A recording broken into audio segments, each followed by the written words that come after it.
10, 15 días es una evolución descendente, siempre entendiendo que estamos todavía en datos muy altos de incidencia, pero sí que es verdad que observamos ya una evolución descendente clara que en unas semanas podría ponernos en una situación mucho mejor de la que estamos ahora mismo.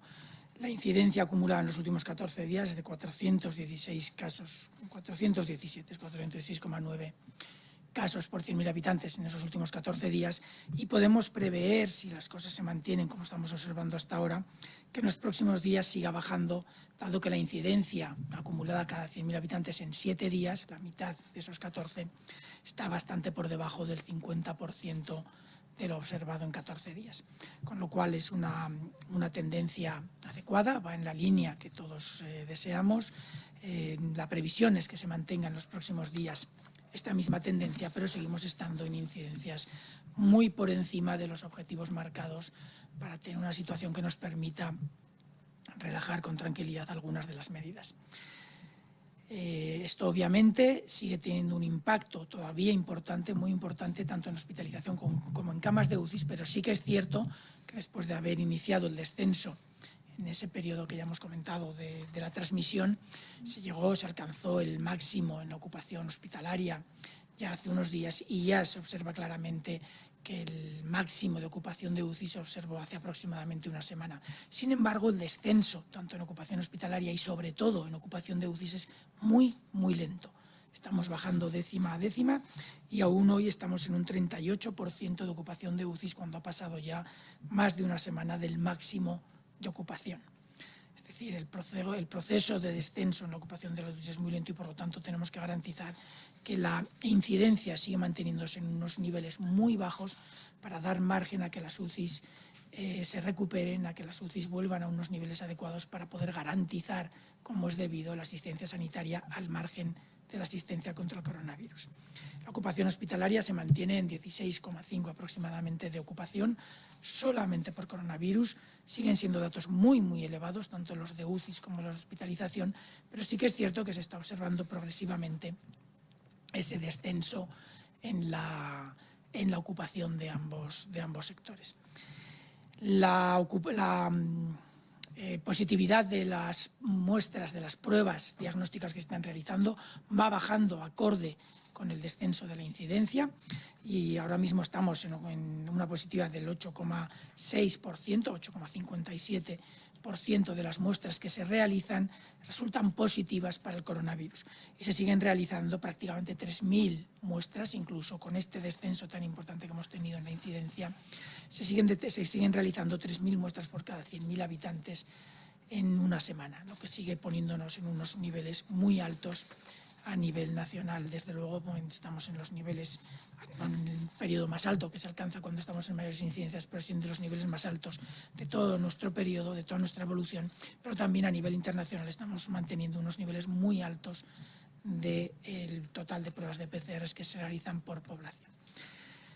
Los fallecidos sí que llevamos ya algunos días que parece observarse una estabilización y un inicio del descenso en los fallecidos. Es todavía quizás un poco pronto para confirmar que ese descenso se mantiene en el tiempo. Tenemos algunas ondulaciones y algunas oscilaciones que pueden hacer que malinterpretemos los datos, pero lo cierto es que sí que parece que podríamos estar ya observando un descenso que, según lo que observemos en los próximos 2 o 3 días, podremos garantizar que se ha estabilizado o no ya esa tendencia descendente también los fallecidos.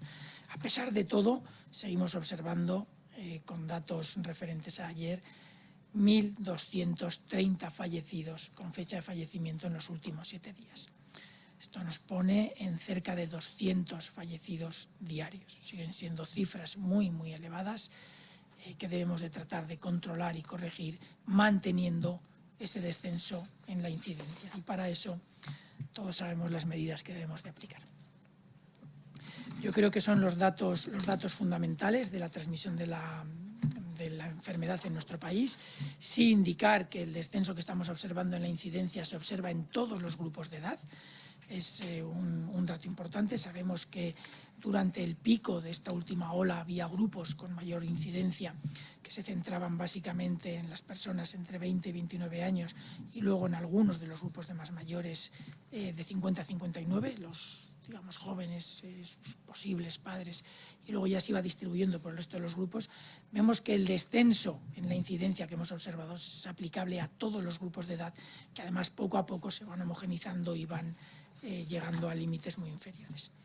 En cuanto a uno de los datos de interés, desde que se inició la vacunación, vamos confirmando que la incidencia en los mayores de 65 que están residiendo en residencias de mayores es menor ya que la incidencia observada en los mayores de 65 que no están en residencias de mayores. Es decir, el grupo de edad que ya está vacunado tiene ahora mismo una incidencia menor que ese mismo grupo de edad que todavía no está vacunado. Esto es importante porque hasta la semana pasada, cuando se empezó a detectar que esta incidencia en las personas que están en residencias era igual o incluso menor que en los que no están en residencias, esto no se había observado desde el inicio de la pandemia, porque siempre habíamos observado una incidencia mayor en las personas mayores de 65 que habían estado en residencias, comparándolo con las que no estaban en residencias. Yo creo que lo podemos dejar ahí y en caso de que haya alguna duda, algún aspecto concreto que quieran que aclaremos, lo podemos aclarar en las preguntas. ¿Sí? Los medios de comunicación que acuden esta tarde de forma presencial a la rueda de prensa son Agencia EFE, Datadista, El Español y Redacción Médica. Además, también plantearán preguntas a través de WhatsApp, Radio Nacional de España, El Mundo y Europa Press. Vamos a dar primero el turno de palabra a los periodistas que estén en la sala. Adaya. Sí, hola, buenas tardes. Hoy se han reunido con el director de la OMS para Europa y quería preguntarle si en ese encuentro se ha reiterado la advertencia que dio la semana pasada a España sobre los riesgos de desescalar demasiado rápido o si ha vertido algún otro tipo de opinión sobre las medidas que hay ahora mismo aquí vigentes. También le quería preguntar por los médicos de atención primaria se están quejando por el hecho de que la vacunación se vaya a trasladar a espacios como estadios. ¿Son los lugares más adecuados para desarrollar el proceso de vacunación? Y por último le quería pedir si puede ampliar un poco más estos datos que ha mencionado de que la incidencia es en mayores de 65 es menor en aquellos que están en residencias que los que están fuera. Si puede dar algún tipo de dato. Muchas gracias. Sí. Bueno, sobre la OMS hemos tenido, sí, en efecto, esta mañana una reunión, la ministra ha tenido, nosotros, otra parte del equipo, hemos participado en la reunión con el director de la OMS de la Oficina Europea. Es una reunión que se mantiene casi desde el inicio de la epidemia, desde mediados de marzo del año pasado, un momento en el que tuvimos un representante de la OMS que estuvo visitando España y valorando la situación en España, igual que hacen con otros países. Desde entonces se ha mantenido una reunión periódica con la OMS, tanto de esta ministra, es la primera que ha tenido, pero con el ministro anterior se han tenido reuniones, si no mensuales, prácticamente mensuales, sobre la evolución de la epidemia en España y sobre los aportes que ha podido hacer España o no a otros países con la experiencia que hemos ido teniendo. Lo cierto es que el asunto que mencionaba de la posible advertencia sobre la desescalada rápida, no era necesario que lo hiciera la OMS. Eso yo creo que ha quedado de manifiesto en prácticamente todas las intervenciones, que uno de los riesgos que tenemos es el que la relajación de las medidas sea más rápido de lo que conviene de acuerdo a la evolución de la epidemia. Una cosa es que estemos bajando bien y otra cosa es que estemos en una situación buena. Seguimos estando en ese color rojo oscuro que mencionaba la semana pasada en alguna rueda de prensa, no sé si tengo mapas, y que aunque poquito a poco va cambiando, sigue siendo rojo oscuro. Por lo tanto, tenemos que tener todavía muchísimo cuidado con las medidas que vamos relajando. Es verdad que algunas se van pudiendo relajar, es verdad que la situación no es igual en todo el territorio y por lo tanto hay algunas zonas en las que algunas medidas pueden hacerse algo más llevaderas, pero teniendo muchísimo cuidado. Yo creo que en eso estamos totalmente de acuerdo con la propuesta de la OMS y no hay mucho que hacer. La opinión sobre todas las medidas que se aplican en España, desde luego, no no ha podido ser más favorable. A mí la verdad es que siempre hemos tenido una relación muy cordial con ellos, hemos sido muy transparentes, tanto ellos con nosotros como nosotros con ellos en todas las reuniones. Son reuniones de trabajo muy abiertas, en las que se discuten todos los temas de forma muy, muy abierta y muy transparente. Y la verdad es que hoy me ha sorprendido por que han sido especialmente efusivos a la hora de valorar la evolución que está teniendo la tercera ola en España. Ya lo habían sido en otras ocasiones, pero quizás no tanto como esta. Y la verdad es que se lo tengo que agradecer, porque lo cierto es que el esfuerzo que han hecho todas las comunidades autónomas y lo que están haciendo todos los españoles para controlar esta tercera ola ha sido muy importante, y a mí me ha llenado de satisfacción que la OMS se haya dado cuenta y lo haya además reconocido en esta reunión. Además, nos han agradecido muy efusivamente también toda la disponibilidad que han tenido todos los expertos, equipos españoles de los diferentes grupos de trabajo con los que estamos tratando de gestionar la epidemia, para aportar nuestro conocimiento, nuestra experiencia, tanto lo bueno como lo mejorable, a todos los países que han requerido apoyo a la OMS. Hemos tenido muchas reuniones con equipos de América Latina, hemos tenido muchas reuniones con equipos de la Unión Europea, y desde luego España nunca ha rechazado el aportar su experiencia, como digo, tanto lo que consideramos que hemos hecho bien como lo que consideramos que era mejorable en nuestro proceso, para que otros aprendan de las dos cosas, de lo bueno y de lo mejorable. Y yo creo que eso la OMS nos lo ha agradecido, y yo estoy satisfecho de que se reconozca este esfuerzo que tenemos por tratar de exponer todas nuestras experiencias que sirvan para otros. En cuanto a la vacunación y la queja de atención primaria, la verdad es que no sé exactamente cómo ha sido la queja, no he leído exactamente qué es lo que piden o no piden. A mí no me consta que en ninguna de las estrategias que se plantean se diga que se tiene que vacunar en estadios. De hecho, ahora mismo el número de dosis que se están recibiendo son perfectamente aplicables por el Sistema Nacional de Salud, con lo cual no creo que ahora mismo nadie en ningún momento tenga que plantear, con la información y con las dosis que se reciben actualmente, la posibilidad de vacunar en otros lugares que no sea el Sistema Nacional de Salud. En algún foro se puede plantear otros equipos sanitarios, otras administraciones sanitarias o otras facilidades sanitarias, pero desde luego fuera de las instituciones sanitarias no tiene ningún sentido ahora mismo. Si de pronto empezaran a llegar millones y millones de dosis, podría llegarse a plantear estrategias diferentes, pero nuestro sistema sanitario es suficientemente grande y potente en cuanto a la capacidad de vacunación como para que posiblemente esa opción no sea aplicable a nuestro territorio. De todas formas, si alguien la propone, entiendo que dará las explicaciones de por qué la propone y con qué sentido. Lo que está claro es que si no hay una barbaridad de millones de dosis disponibles, tampoco tiene sentido el plantearla.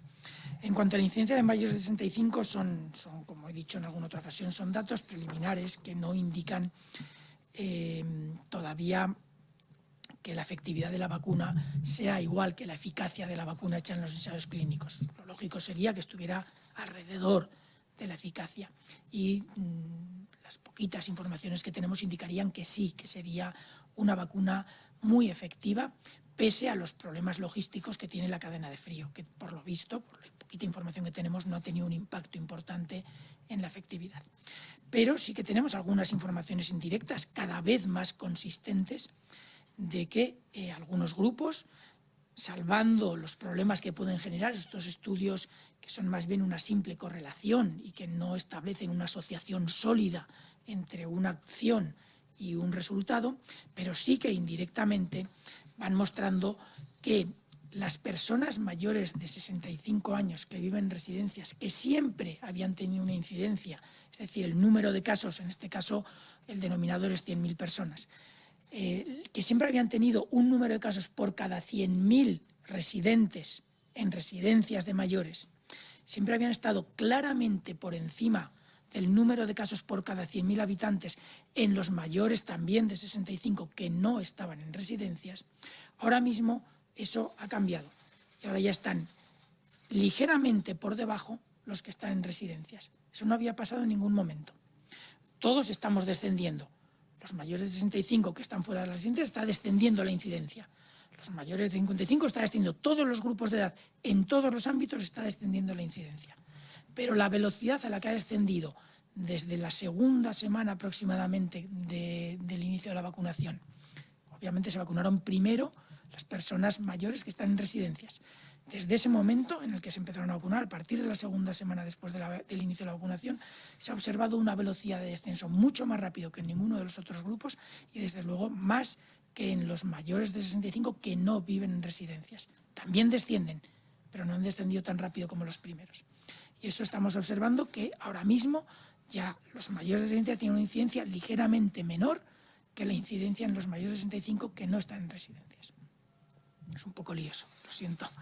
Pero esa es la observación que tenemos. Y eso indirectamente apoya la tesis de que las vacunas están teniendo un impacto importante. Pero no lo pueden confirmar. Puede haber otros factores asociados que generen ese efecto. Uno muy sencillo de entender es que para vacunar ha habido que visitar todas las residencias, porque se ha vacunado en las residencias, y por lo tanto se ha incidido al mismo tiempo que se vacunaba en todas las medidas de prevención y control de la transmisión. Y eso obviamente también ha podido tener un impacto en este descenso rápido que hemos observado de la transmisión. No sabemos cuánto del efecto observado se debe a la vacuna, cuánto se puede deber a estas otras medidas o estos otros factores asociados. Pero desde luego la vacunación ha tenido una parte probablemente importante en ese descenso rápido que hemos observado.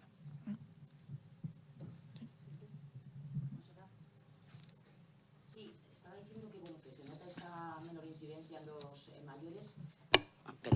Estaba diciendo que se nota esa menor incidencia en los mayores en residencias. Yo quería preguntarle si también se nota a lo mejor en esta tercera ola que ha cambiado el perfil de la gente que ingresa tanto en planta como en UCIs, si a lo mejor son más jóvenes, ha bajado la media edad de los enfermos graves. Y si es así, ¿a qué se puede deber? Si a la variante británica o bueno, a un desplazamiento mayor de esos grupos de vulnerabilidad. Bueno, no sé si recuerdan que hacia mediados de enero, cuando estábamos en pleno pico de la tercera ola, que si no recuerdo mal fue el 15 de enero, o 15, 16 de enero, debió ser el máximo de incidencia de la tercera ola, el grupo más afectado eran las personas de 20 a 29 años, que eran los que habían sido más afectados ya desde que se empezó a observar el efecto de las Navidades. Es lo que hay. Entonces, ese efecto de las Navidades se empezó a observar con mayor claridad en los mayores de 20 a 20, en el grupo de edad de 20 a 29 años. Y eso se ha mantenido durante todo el periodo de incremento hasta que se inició el descenso. Cuando se inició el descenso, la velocidad ha sido parecida en todos los grupos, pero sí que es cierto que en las últimas semanas el grupo de 20 a 29 años ha ido ya acercándose a la incidencia en el resto de los grupos. Por lo tanto, cuando el mayor número de pacientes es en un grupo concreto de edad, ese grupo concreto de edad también aporta algo más de lo que aportaba a los casos graves, sabiendo que las personas de 20 a 29 años, en general hay un porcentaje muy pequeño que se convierten en casos graves. Pero si el volumen total de casos, no porcentual, es muy grande, pues acaban siendo un número que cambia un poquito las estadísticas de UCIs.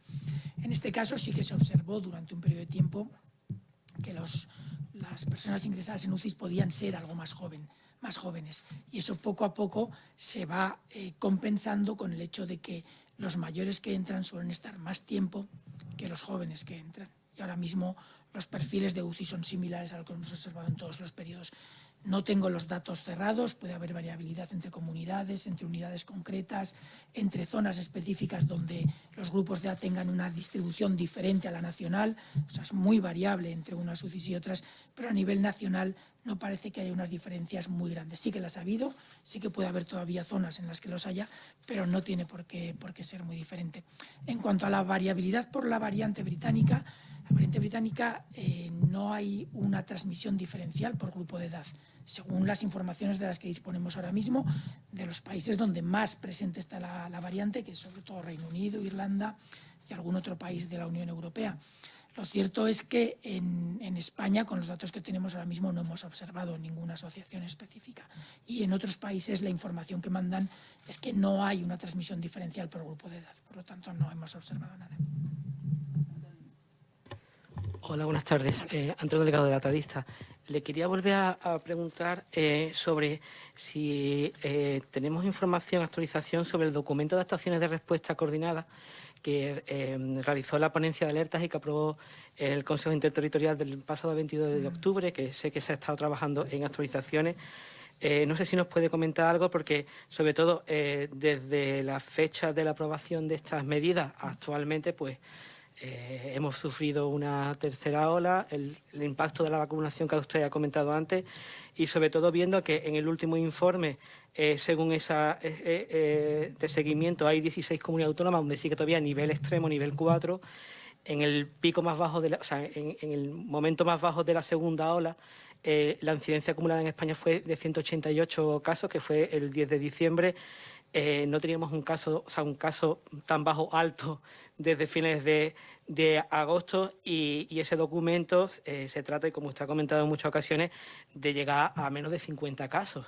Entonces, no sé qué medidas se pueden tomar o que se están pensando en tomar para la actualización de este documento, sobre todo en la parte de los indicadores de riesgo y las actuaciones de respuesta.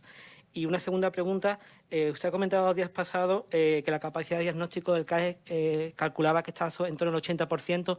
No sé si sigue manteniendo esa cifra. ¿Nos puede hacer una actualización sobre estos datos? Gracias.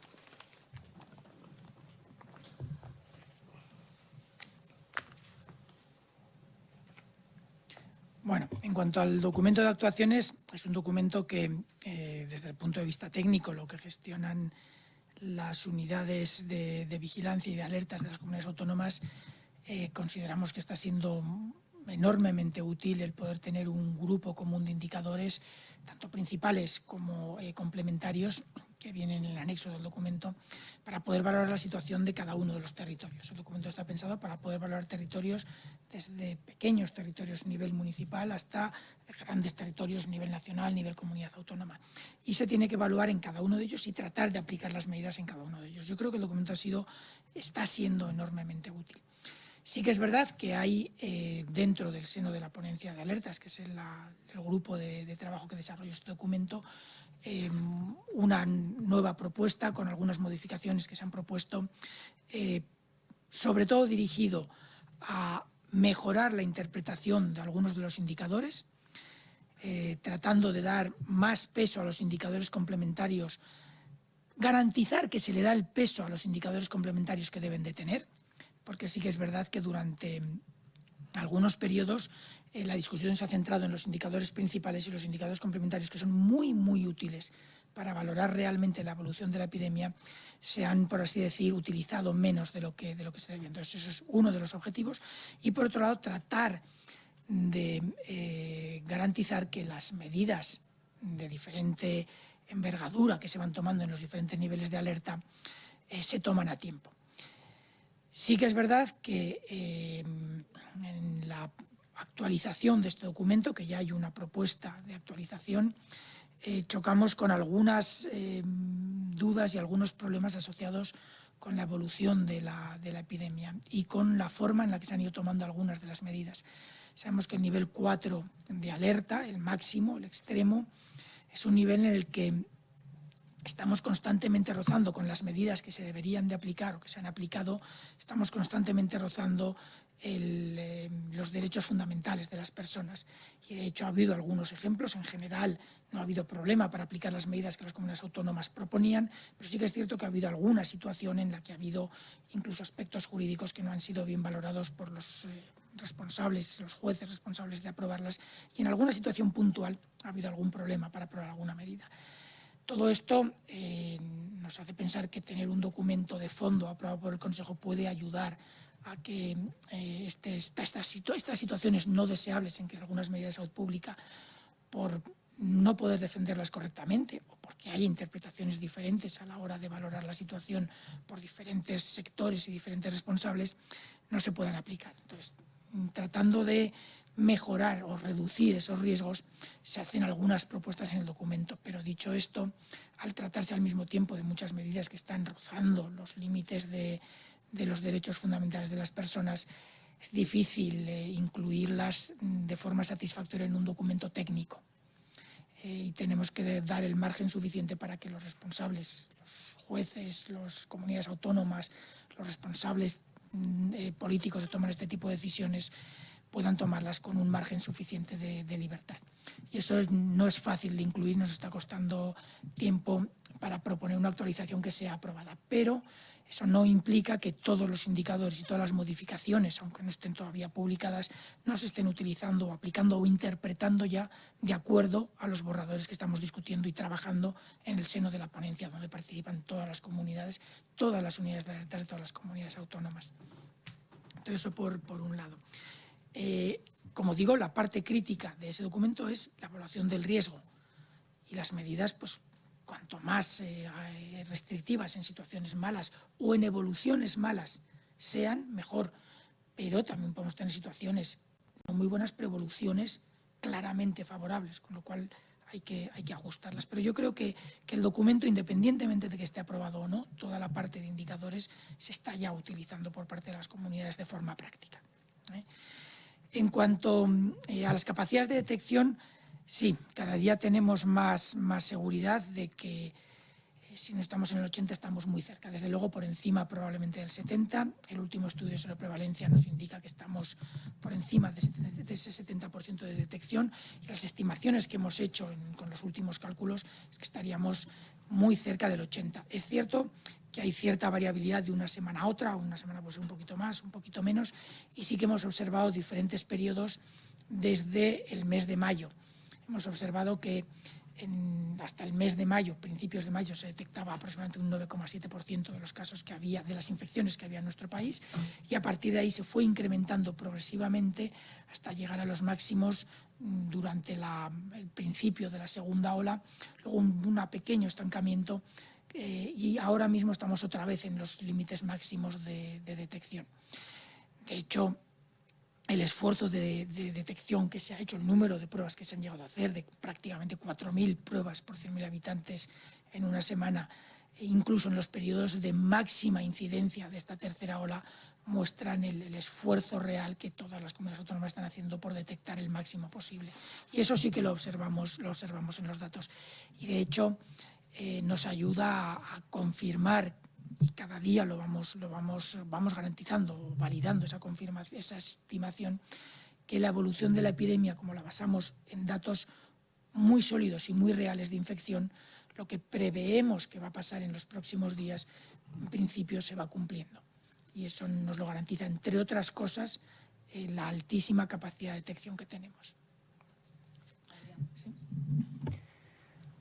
¿Qué tal? Buenas tardes. Le preguntaba por, la OMS ha acreditado ya la vacuna de AstraZeneca para mayores de 65 años. Le quería preguntar si no es ese un impulso suficiente para que España pueda seguir ese camino. También le quería consultar por su opinión, o qué le merece que España impulse un pasaporte vacunal para poder viajar cuando sí sea posible. Y por último quería consultarle también, porque a principios de mes se decía que la variante británica podía ser mayoritaria. ¿Cree que la caída de incidencia a nivel general se puede rebajar la expansión de esta cepa? Muchas gracias.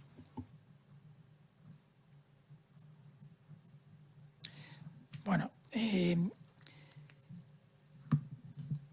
no lo van a recordar, pero al principio de la epidemia estuvimos hablando mucho de las recomendaciones que se hacen al principio de la epidemia, me refiero a febrero, incluso enero, de las recomendaciones que se hacen en los organismos internacionales. Los organismos internacionales no trabajan para países concretos, trabajan para muchos países. En concreto, la Unión Europea trabaja para 27 países ahora, en aquel momento todavía para 28, y la Organización Mundial de la Salud trabaja para 194 firmantes del Reglamento Sanitario Internacional, pero en realidad trabaja para todos los países del mundo. Eso hace que las recomendaciones que hacen estas instituciones son recomendaciones que afectan a la mayor parte de los países, pero que no son exactamente aplicables a muchos de ellos, y hay que adaptarlas. Y esto tiene que ser así. Si pensamos en las vacunas disponibles, hay una gran parte del mundo en la que las condiciones logísticas de administración de algunas de ellas son muy difícilmente aplicables. Y por lo tanto, las que se tienen que utilizar en esos sitios donde las condiciones logísticas de algunas vacunas son difícilmente aplicables, son aquellas que sí que son fácilmente conservables, que pueden mantener la cadena de frío de forma adecuada, etc. Actualmente, La que hay que reúne esas condiciones es la de AstraZeneca.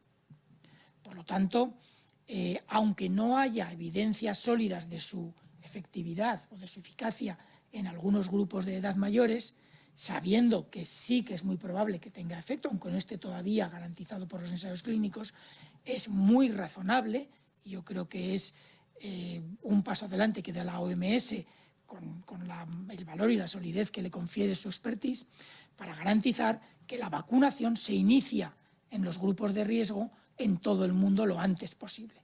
Y eso es lógico. Ahora bien, en España tenemos una alternativa, y son vacunas que sí que han demostrado su eficacia en mayores y que, por lo tanto, además están viniendo.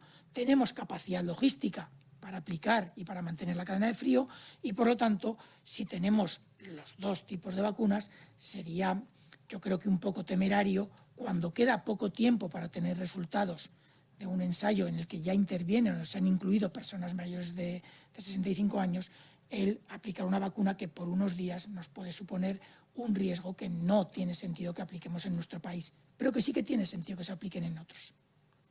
Yo creo que ese tiene que ser el concepto en el que debemos de trabajar.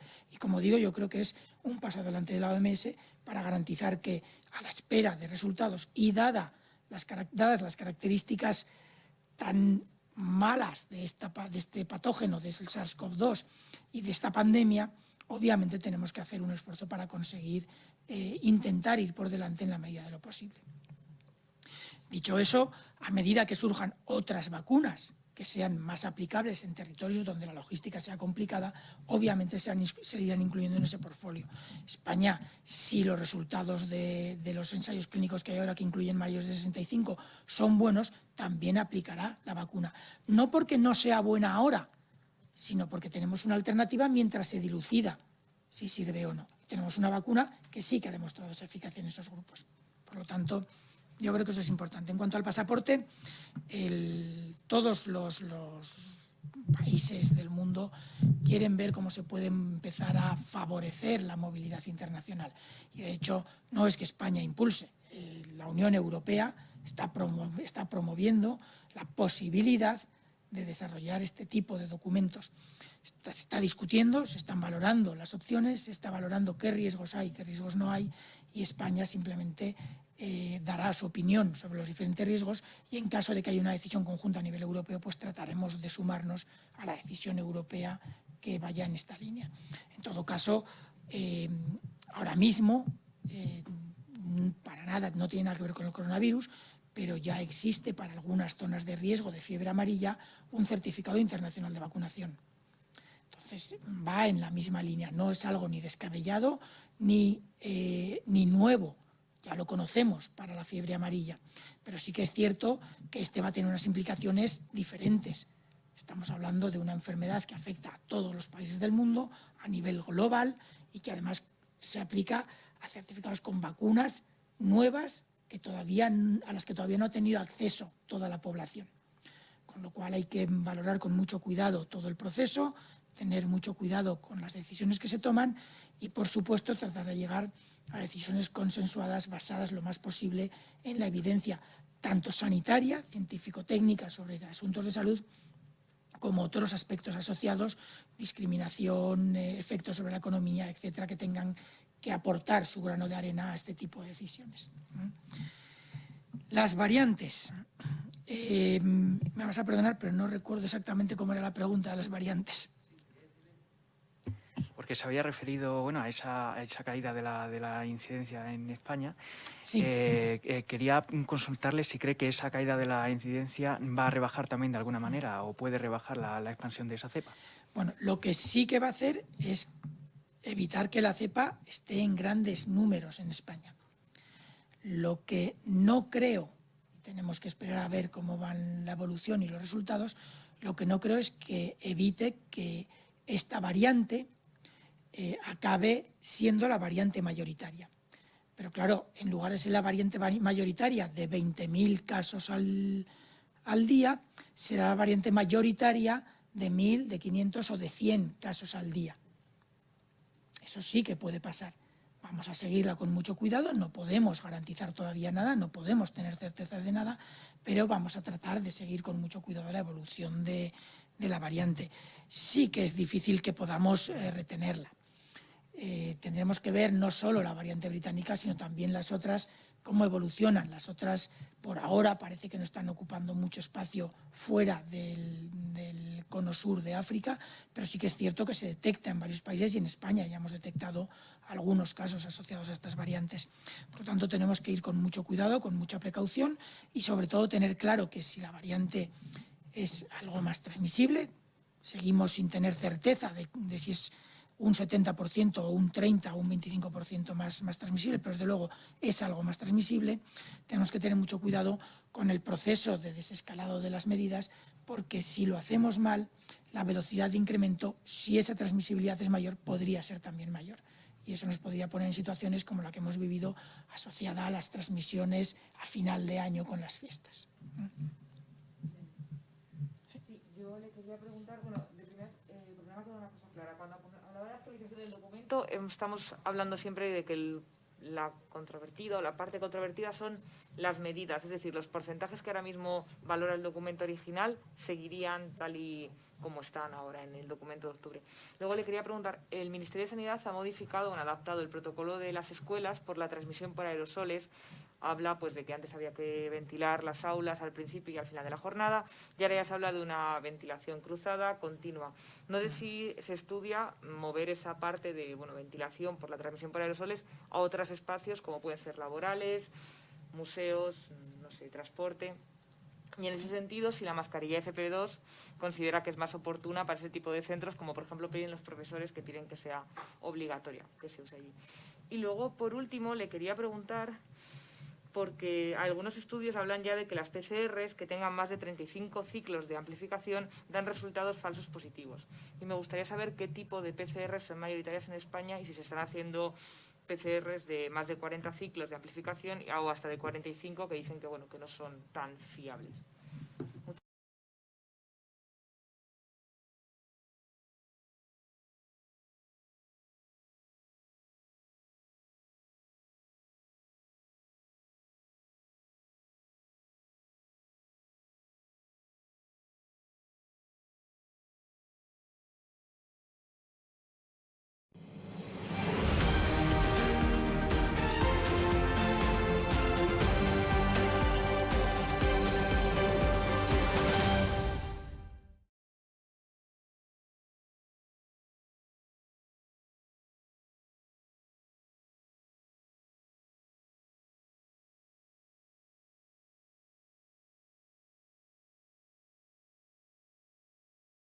Rápido hacia arriba, aunque todavía estemos abajo, que estar en una situación quizás en los niveles más altos, aunque cercano ya a los umbrales, pero con una tendencia muy rápida hacia abajo. Por ejemplo, igual pasa con otros indicadores. Entonces, lo que queremos con las modificaciones relacionadas con los indicadores es dar el peso adecuado a los indicadores complementarios que permitan matizar y modular lo que significan los indicadores principales de la forma adecuada. Y sí, las medidas es la parte controvertida, pero no las medidas en sí, son fundamentalmente las medidas en el nivel de alerta 4, que son, como decía, las que están ya en ese límite entre derechos fundamentales o no. Y eso obviamente es mucho más complicado de poner un documento técnico de forma sólida y consistente, porque requiere muchas más acciones que el simple criterio técnico. En cuanto a la ventilación en los centros, sí, ya hace no recuerdo exactamente cuánto, pero ya hace un tiempo en el que la recomendación es garantizar la ventilación cruzada, y más a medida que vamos hacia el tiempo mejor. Es difícil a menos 10 o 12 grados que llegamos a estar proponer mantener las ventanas abiertas durante toda la jornada escolar, pero progresivamente todo eso es más fácil y, por lo tanto, la propuesta tiene cada vez más sentido. Esto no se ha propuesto únicamente para las escuelas, esto se ha propuesto para todos los ámbitos en los que se pueda. Obviamente, no todos los recintos cerrados tienen capacidad de realizarlo, pero la propuesta es para todos. Y yo creo que eso en múltiples documentos ha quedado ya especificado. En cuanto al uso de mascarillas FP2, hacerlo obligatorio, En España ya se propone el uso de mascarillas para las actividades de riesgo, acciones o medidas de riesgo, que tienen que valorar los servicios de riesgos laborales de la forma correcta con las indicaciones que hay ya en los documentos y en los protocolos. El problema de la mascarilla FFP2 es que el hacerla obligatoria quiere decir hacerla obligatoria para quién y para proteger a quién. La mascarilla FFP2 protege fundamentalmente a quien la lleva, le protege un poquito más que las otras. No hay una diferencia radical, pero sí que es cierto que le protege, pues si una tiene una capacidad de filtrado hacia adentro del 93, 92, 91%, esta lo puede tener del 95, 98%. Bueno, pero no es ni riesgo cero, ni es una diferencia radical de protección de una respecto a la otra. Pero la FFP2 protege al que la lleva. Si lo que queremos es proteger a los otros, tiene mayor capacidad de filtrado hacia afuera la mascarilla quirúrgica.